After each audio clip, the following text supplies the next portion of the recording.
नमस्कार. हा आहे श्वास घेण्याचं महत्त्व आणि त्यावर नियंत्रण कसं मिळवायचं याबद्दलचा एक झटपट आढावा. आपण बघा दिवसातून हजारो वेळा श्वास घेतो, पण खरंच त्यावर कधी लक्ष देतो का?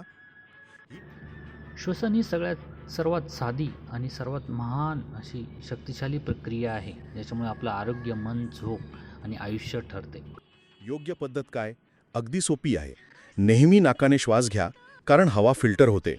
हळू आणि खोलवर श्वास घ्या, साधारण 5.5 सेकंदात आत आणि तितक्याच वेळात बाहेर. आणि डायाफ्रामचा वापर करा, म्हणजे पोट थोडं बाहेर येईल असं. आता दुसरी गोष्ट ऐका, जी कदाचित थोडी वेगळी वाटेल. चांगली कार्यक्षमता हवी असेल ना, तर खरं तर कमी श्वास घेणं महत्त्वाचं आहे. हो, म्हणजे जास्त ऑक्सिजन घेण्यापेक्षा शरीराला मिळालेला ऑक्सिजन प्रभावीपणे वापरायला शिकवणं गरजेचं आहे. यासाठी नाकाने श्वास घेणं आणि अधूनमधून थोडा वेळ श्वास रोखून धरण्याचा सराव, ज्याला ब्रेथ होल्ड्स म्हणतात, तो खूप फायद्याचा ठरतो.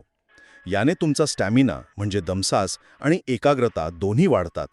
आणि तिसरा मुद्दा, श्वासावर नियंत्रण मिळवलं की मनावर आणि भावनांवरही नियंत्रण मिळवता येतं.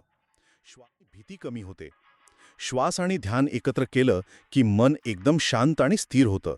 म्हणजे बघा, श्वासावर प्रभुत्व म्हणजे स्वतःवर प्रभुत्व. थोडक्यात काय? तर तुमच्या श्वासावर लक्ष द्या, नियंत्रण मिळवा, मग